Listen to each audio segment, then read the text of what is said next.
कहते हैं जीवन में, अपने जीवन में कम से कम एक शिवालय तो बनाना ही चाहिए।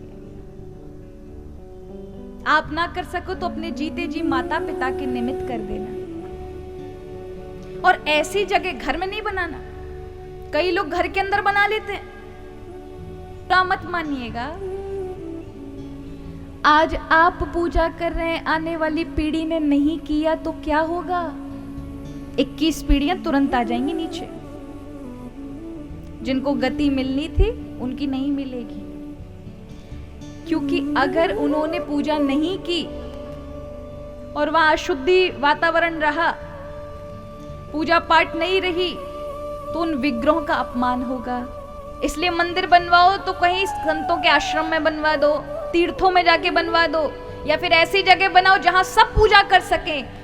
आपकी पीढ़ी पूजा नहीं भी कर पाई, लेकिन पूरा जगत तो करेगा, उसका पुण्य आपको मिलेगा। इसलिए मंदिर बनवाओ तो हमेशा ऐसी जगह पे बनवाना चाहिए, अन्यथा घर में नहीं बनाओ। कई लोग अपने घरों के अंदर प्राण प्रतिष्ठा करा लेते हैं, ये गलत है।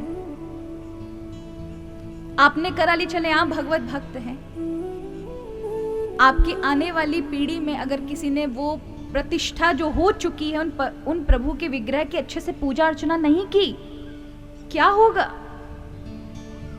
आपकी भी गति सही नहीं रहेगी, नरक प्राप्त तो होते हैं।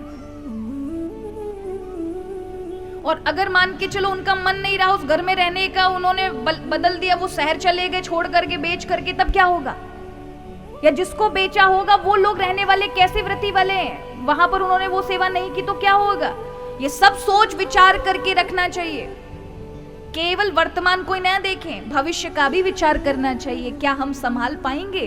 व्यवस्था ऐसी करके जाएं, अगर पीछे से कोई ना भी संभाल पाए ना, तो व्यवस्था ऐसी करके जाएं कि मंदिर की व्यवस्था, फिर समाज अपने आप चलता रहे, वो रुके नहीं व्यवस्था। आपने कर दिया, अब सब लोगों को उसमें आजादी होनी चाहिए, स्वतंत्रता होनी चाहिए, सब पूजा करें, सब आनंद उठाएं, तो उसका 10वां, प्रत्येक जो भी वहां उस मंदिर में आके चढ़ेगा, उसका 10वां अंश बनाने वाले को प्राप्त होता है। कितना बड़ा पुण्य प्राप्त करते हैं आप। तो बनाना ही चाहिए, मंदिर आदि जो भी इच्छा हो बनाएं, अवश्य बनाना चाहिए, बड़ा पुण्य होता है इनका। लेकिन इस बात का भी ध्यान रखें, सिर्फ घर में नहीं बनाना। हमेशा पूजा में आप सभी धार्मिक प्रवृत्ति के लोग, इसलिए मुझे यहाँ से नहीं कहना चाहिए, लेकिन कुछ ऐसे भी हैं जिनको नहीं पता है कि विग्रह कितने रखने चाहिए, भगवान के मंदिर में कितनी छोटी छोटी प्रतिमाएं होनी चाहिए, या हमें कितना ही कितनी बड़ी या छोटी प्रतिमा को रखने का अधिकार है। अपने घर में ये 5 देवता तो होने ही चाहिए। बताए ना 5 देवता कौन से होने चाहिए। उसके बाद फिर आप अगर सेवा चाकरी कर सको तो बाद में रखो। गणेश जी होने चाहिए पहले, दुर्गा जी होनी चाहिए दूसरी, भगवान शिव जी की एक पिंडी होनी चाहिए छोटी सी, चौथे लड्डू गोपाल हों, या भगवान नारायण हों, या भगवान राम जी हों, जिनके आप उपासक हैं, वो होने चाहिए। और 5वां, जीवन में प्रतिदिन उठ के जब पूजा करें, उसके तुरंत बाद सूर्य भगवान को अर्घ देना है। ये 5वीं पूजा। ये पंचदेव हैं और हिंदू धर्म में इन 5 देवों की पूजा ही हम सबकी निष्ठा है। सूर्य भगवान, शिव, नारायण, दुर्गा और गणपति, ये तो होने ही चाहिए आपके घर में।